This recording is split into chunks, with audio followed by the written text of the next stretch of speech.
Hey guys! Hey Keith! Hey Keith. There's Brian, And Keith. and Keith. So this is our good friend, Brian Moore. He is the Rocky Mountain Regional Manager for Frederick Wildman and Sons. And don't they also call Sons Bill in French? Perrier Feast, yes. Feast, is that how you say it? But hold it. But we're not French. But I'm Keith, I'm Brian. I think we established that.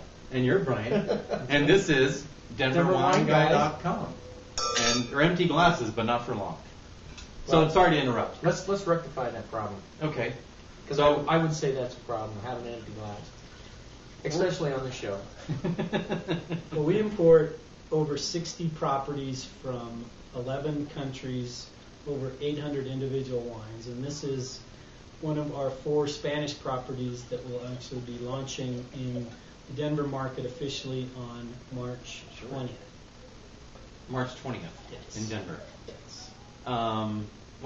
Is there a website for Frederick There Wildman? it is, frederickWildman.com, as a matter of fact. Okay. So no sons. It's Frederick Wildman, MAN.com. FrederickWildman.com. And on that website, you will see the history of our company. You will also see a page for every one of our properties and a page for every one of the wines, as well as reviews, food and wine pairings, upcoming events that involve our producers, et cetera, et cetera. So if somebody goes to your website and wants to, if they pick a wine, will say if it's distributed in their state or not? Yes. Okay. That's Or a great. it provides a means for them to ask. Okay. Very Because good. I often get questions from all over that are forwarded to our office in New York through the website for people looking for wines. Gotcha. And they'll forward it to me, and then I will contact the people directly and let them know if in fact it is available and if it is, where they can find it. It's a great idea to go to a website. I mean, a lot of times the website is right on the back of the bottle, and just look to see if it's there. If you're drinking a wine you're interested in, it's write the website down, name if you're in a restaurant, and then when you go home, check the website out, and you can find out if it's usually in your area, state, or region. So it's a thing people forget to do sometimes. That great internet thing, and use the Google. I mean, why not? And so this wine today, this is Maximo Tempranillo. And it's from Tierra de la Castilla, the land of the castles in central Spain. It is one of over 60 DOs, or regions of denomination, in Spain. And this is a wine, as we've talked about, it really is for everyday consumption. It is well made. It does have they do have a state-of-the-art facility in central Spain to make these wines, but at the $10 retail price point, it's really for everyday consumption and for everyday enjoyment. 2005, I noticed, on the vintage. Yes, it is. I really like the nose on this wine. The first thing that I get when I smell this, and I don't expect you guys to agree with me on this, because usually my descriptors, I don't like to use the classic aroma wheel.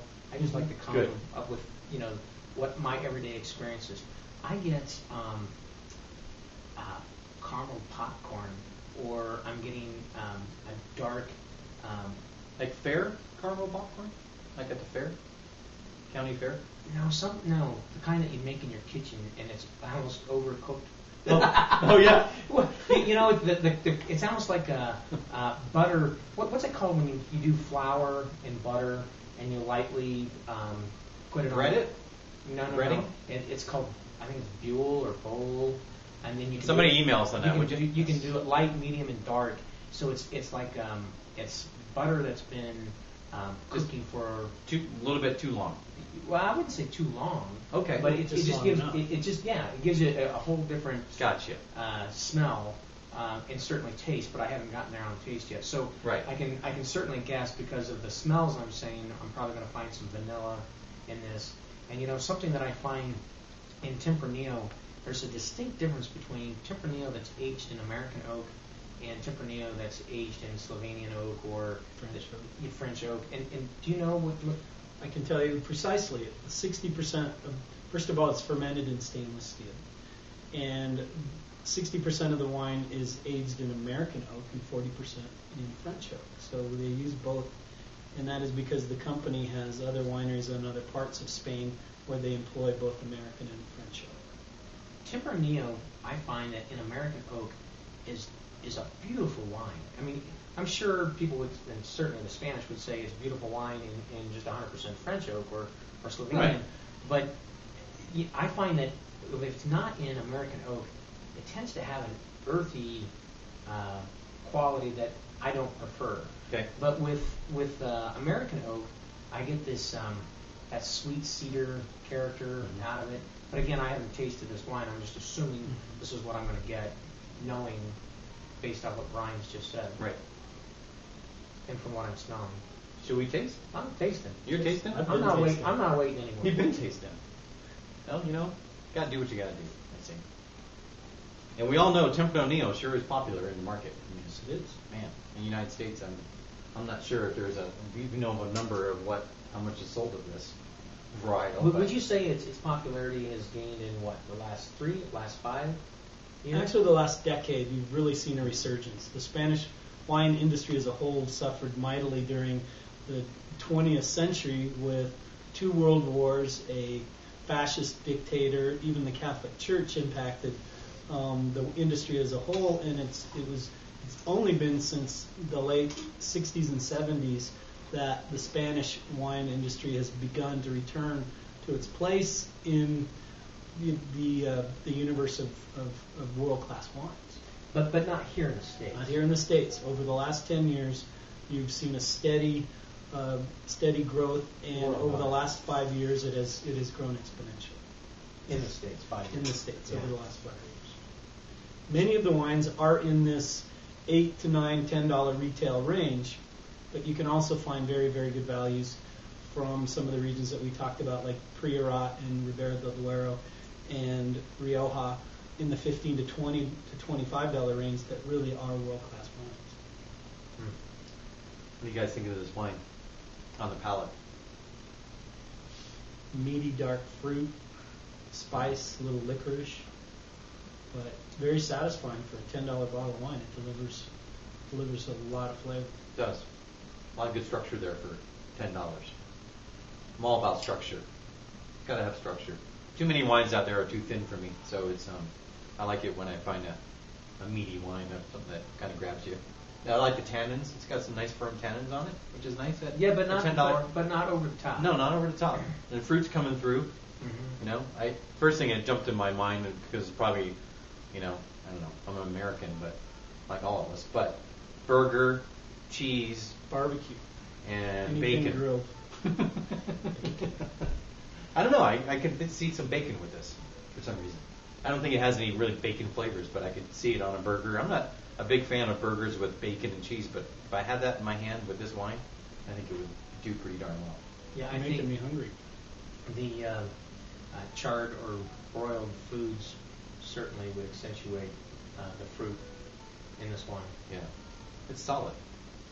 So solid that you would give it how many points, Keith? how many points? Out of our 100 points. 1 to 100. I'm going to say. I'm going to say 86 points.